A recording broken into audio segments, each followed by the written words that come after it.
Mesdames, messieurs, bonjour. Docteur Astro au bout du micro. Nouvelle étude de cas.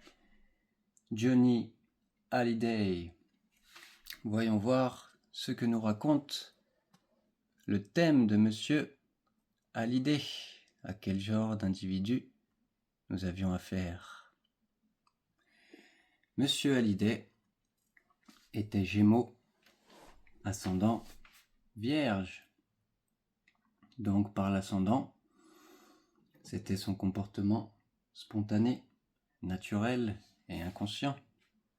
L'ascendant Vierge, on a quelqu'un de réfléchi, de sensé au quotidien, quelqu'un qui va être dans le service à autrui, quelqu'un qui cherche tout de même à se rendre utile. Et on peut voir, dans cette maison 1, on y retrouve Neptune. Pour Monsieur Hallyday, on a quand même quelqu'un de très empathique, de très ouvert, de très sensible. Ici, la maison 1, c'est la personne directement, son comportement. On peut avoir du mal à cerner Monsieur Hallyday. Il peut nous paraître flou, nébuleux. Ici, on a quelqu'un d'inspiré. Neptune qui est directement sur nous. On peut être très inspiré. Qu'est-ce que fait la personne? On peut faire de la musique, de la chanson, de l'art en général. Ça peut même être du cinéma. Tout ce qui est du domaine de l'inspiration, de la spiritualité.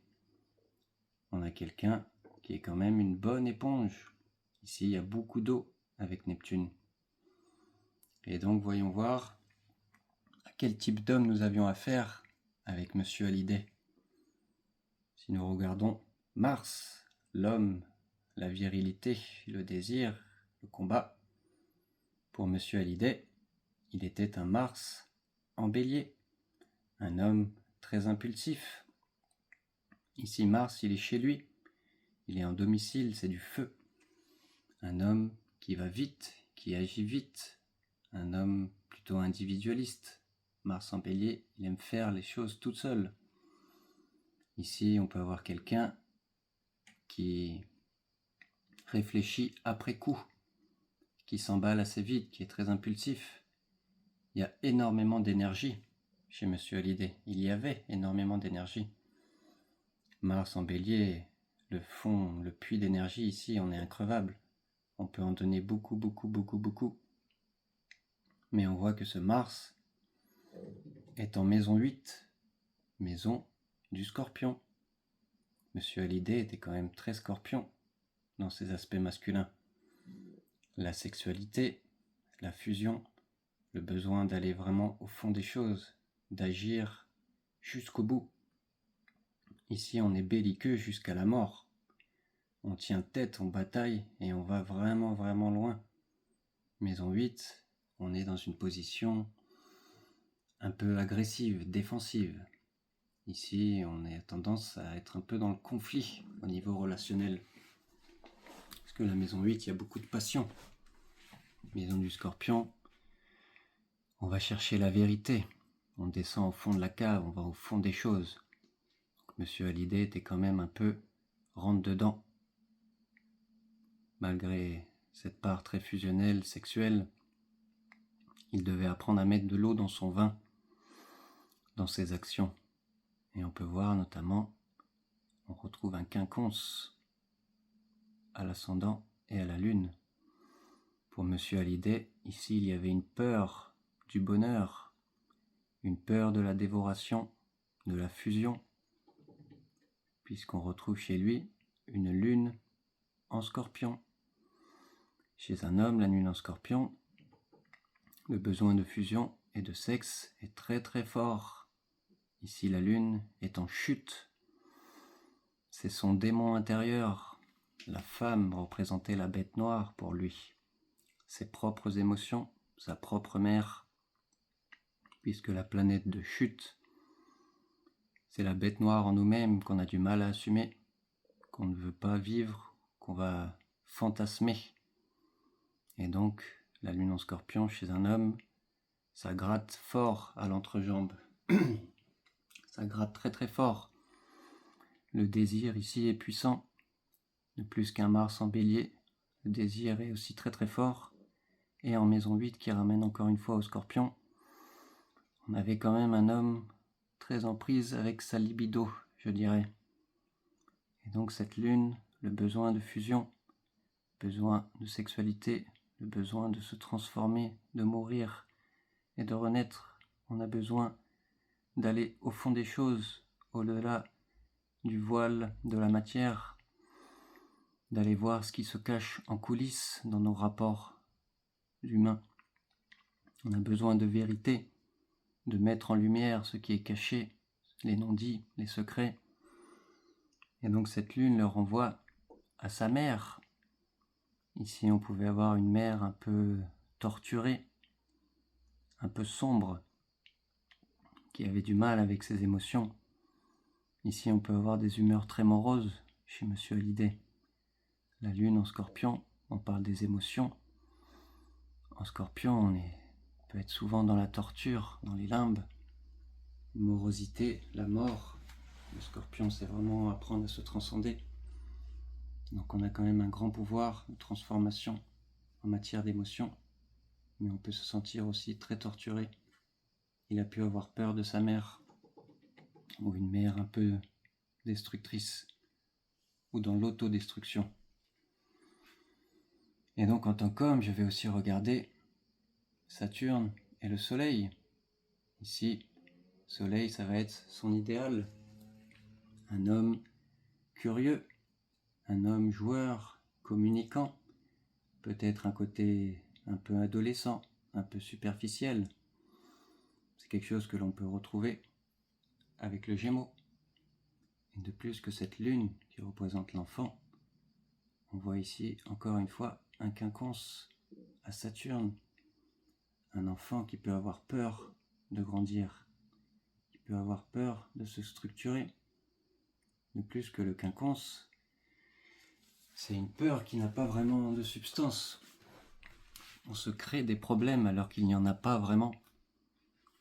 Ici, il faut vaincre cette peur du bonheur, de la dévoration. C'est le mental qui prend le dessus alors qu'il n'y a pas réellement de problème. Donc un enfant qui peut avoir du mal à grandir, un homme joueur, curieux, et un homme quand même très ambitieux. La maison 10, maison du Capricorne. Ici on vise le haut de la montagne, on vise le sommet, on va avoir un statut social important. Il s'agit de se donner, d'être visible à un niveau de la société, au plus grand nombre, avec le soleil en maison 10 et Saturne en maison 10. On va vraiment représenter une figure d'autorité pour beaucoup de monde, un pilier, un modèle. Saturne, c'est la structure profonde, le pilier en nous-mêmes. Le soleil, on rayonne, on s'affirme. Ici, on a un homme quand même qui peut être agité, très changeant, un homme double, puisque le Gémeaux, c'est un signe double. Ici, on a quelqu'un qui a une vie publique et une vie privée. Le Gémeaux a tendance à la fragmentation. Il est divisé, il se sépare. Donc quand même un homme très joueur, très communicant, qui vise à en dire et à en exprimer le plus possible à la société, à se rendre utile pour le monde. De plus, avec cet ascendant vierge, un grand besoin de servir et de se rendre utile. Et si on regarde ce Mercure qui représente ce qu'il avait dans la tête, réflexion, la parole, la voix, on a une pensée authentique et originale. On peut même avoir un timbre de voix très original, unique. Mercure, la parole, la voix, et aussi Mars, le coffre qu'on peut avoir, la puissance du timbre. Avec Uranus juste devant, on a quelque chose de vraiment singulier et de vraiment unique dans la voix, dans la parole, dans nos mots. On peut être aussi dérangeant, provocateur, avec Uranus. Besoin de liberté intellectuelle, besoin d'originalité dans nos mots, dans nos paroles. On a un esprit vif. De plus qu'en Gémeaux, on a aussi un esprit vif. Ici, je pense que M. Hallyday avait quand même une grande agitation mentale. Le Gémeaux, ça bouge, ça galope. On peut être très nerveux dans sa tête, dans son identité et même dans sa structure profonde. On peut avoir quand même quelqu'un d'agité qui ne tient pas en place. Et ce Mercure se trouve aussi en maison 9. On a quand même quelqu'un de très intelligent, de très cultivé. Quelqu'un qui va avoir un grand intérêt pour le monde en général, ou la culture étrangère. Maison 9, le Sagittaire, le voyage. On peut avoir besoin de parler de nos expériences, de ce qu'on a appris durant nos voyages, ce qu'on a appris sur le monde. Donc quelqu'un qui a vraiment une pensée unique, authentique, originale, très singulière dans ses mots, dans sa voix. Un homme agité, double, vie publique, vie privée. Un homme sexuel, fusionnel, intense, très impulsif qui va au fond des choses, peut-être un peu belliqueux et rentre dedans. Apprendre à mettre de l'eau dans son vin. Et si on regarde côté amour, il faut regarder Vénus. On parle de cœur, de sentiment, d'image de soi. Ici, M. Hallyday avait une Vénus en Lion. On a quelqu'un de fier, quelqu'un qui a un grand besoin d'être vu et d'être reconnu. Dans le couple, dans la relation, il y a un petit côté peut-être dominant. Un côté je suis le roi. Vraiment besoin d'être reconnu, d'être vu, d'être aimé, d'être admiré. La Vénus en Lion peut être assez narcissique. Ici, le miroir a beaucoup d'importance pour nous. Pour M. Hallyday, c'est important d'avoir une bonne image de soi, d'être beau. La Vénus en Lion, elle est fière. On aime s'affirmer, on aime parler de soi. On peut être aussi très généreux. On aime être autoritaire. Et on voit juste ici que Pluton se trouve juste derrière Vénus. Donc pour M. Hallyday, l'amour, la mort, ça se mélange. Ici, l'amour nous amène à traverser de profondes crises. L'amour peut-être nous fait peur. On a peur de mourir par amour. Pluton se trouvant juste derrière, peut-être que M. Hallyday avait du mal à descendre dans la profondeur, au niveau sentimental, d'aller voir réellement ce qu'il avait au fond de son cœur. La peur de mourir, la victimisation. Ici, peut-être qu'au niveau affectif, sentimental, on sombre dans une forme de dépression, de morosité. Ça peut être quelque chose de l'enfance. On a senti quelque chose de lourd au niveau sentimental dans l'enfance. De plus que si on regarde ce Saturne, qui va être l'image du père, un père quand même très rayonnant, par le soleil qui est juste devant, un père aussi très changeant et agité par le Gémeaux, et par ce carré, un père qui a pu être très dur avec M. Hallyday, castrateur, un père où on sent peut-être le rejet, l'abandon, un père qui a du mal avec notre comportement. Ici, ça nous tape sur les doigts dans ce qu'on fait. On a envie d'être utile, de servir, mais papa vient nous taper sur les doigts. Surtout en maison 10, papa a une grande importance. Il nous demande de travailler dur pour aller loin, d'être ambitieux, de placer la barre haute. Donc ici, ça a pu être très dur pour M. Hallyday. d'agir naturellement, spontanément. Il a pu se sentir freiné, retenu par la dureté du père, notamment dans les mots peut-être, puisque le Gémeaux, c'est les mots, la communication. Peut-être que papa était très dur dans sa parole, dans ses mots. Papa avait peut-être du mal à communiquer, à s'exprimer.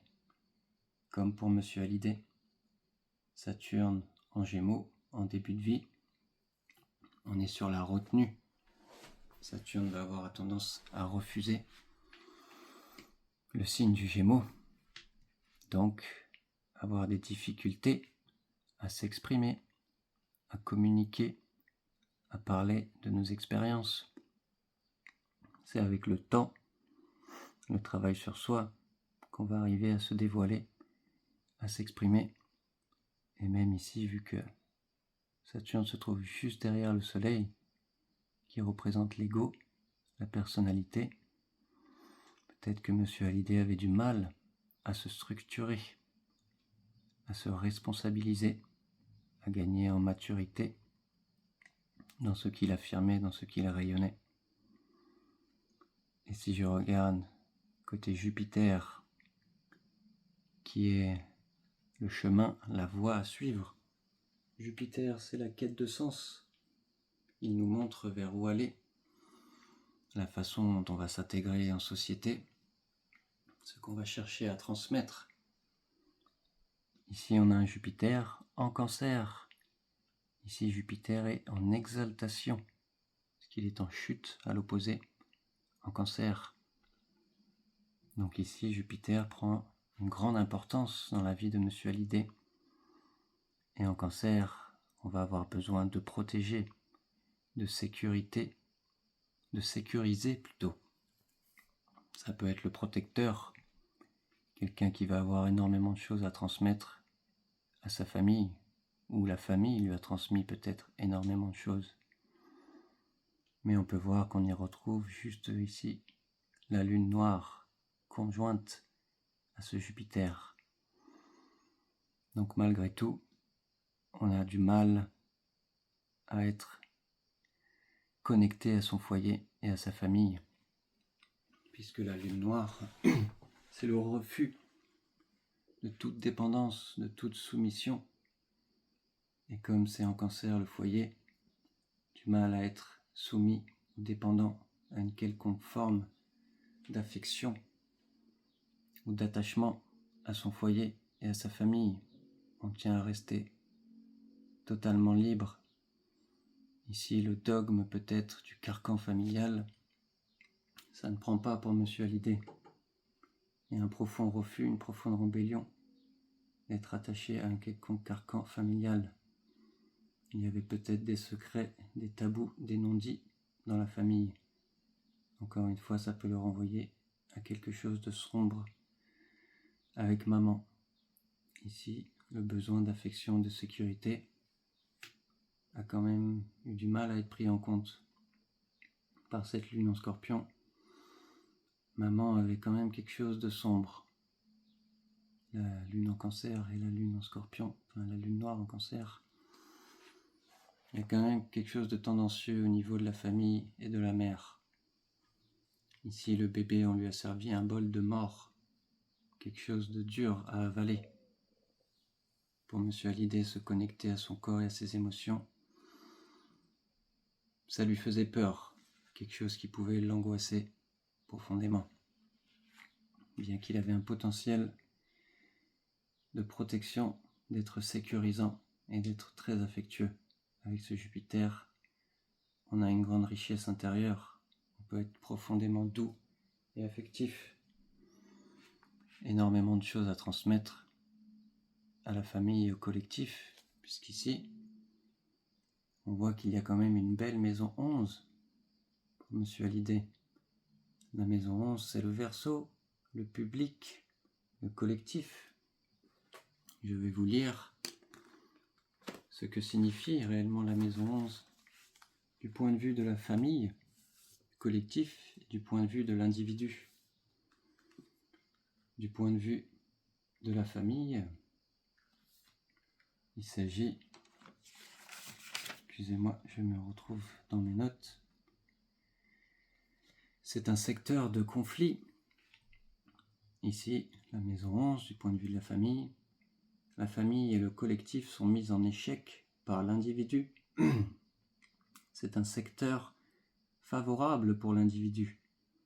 Le collectif est dévoué à l'individu. On peut recevoir beaucoup d'aide venant des autres. Ici, c'est la promotion de l'individu au sein du collectif. L'individu a du mal à vivre hors du regard des autres et à s'affirmer comme autonome. Ici s'enracine l'unicité de la personne. Elle va être recherchée. On parle de popularité. Ils ont quelque chose qui manque au collectif. Et sur le plan individuel, cette maison 11 du Verseau, c'est le lieu des relations amicales. Ici, on trouve l'ami de cœur, pas la relation amoureuse, qui accepte notre différence et demeure dans le temps, quelle que soit l'évolution de vie de chacun. Ici, on retrouve l'importance d'un ami dans la vie de la personne. Et donc, avec cette Vénus, pour Monsieur Hallyday, on peut avoir vraiment des sentiments pour ses amis, pour l'humanité, pour son public, pour ses fans. On a vraiment du sentiment. Et en même temps, ça nous fait peur, puisque la mort pèse juste derrière. Il y a quelque chose qui nous angoisse. On a énormément d'amour, mais ça se rapproche d'une crise profonde. Donc on a quand même un grand besoin d'amitié, d'être au sein du collectif, d'apporter quelque chose d'unique à l'humanité.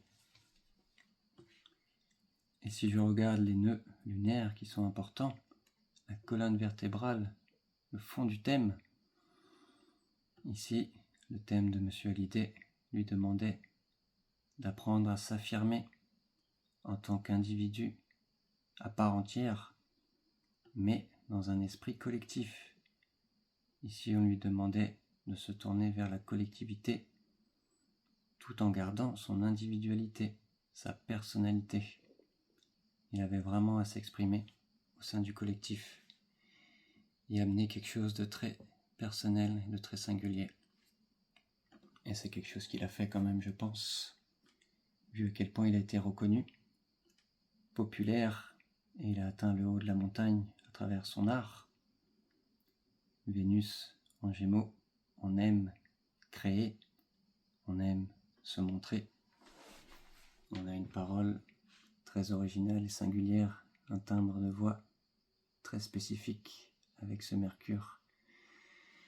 Uranus, voilà pour Monsieur Hallyday, un homme très belliqueux rentre dedans, un peu agressif dans ses relations, dans son besoin de sexe, un grand besoin de sexe et de fusion, la bête noire qu'il avait du mal à assumer, qu'il avait tendance à fantasmer peut-être, la femme, le besoin de fusion absolue, et un homme très ambitieux qui avait beaucoup de choses à dire au monde entier, et de par son comportement, la musique, le cinéma, l'inspiration, la compassion, l'amour universel, se rendre utile et être au service par l'ascendant Vierge.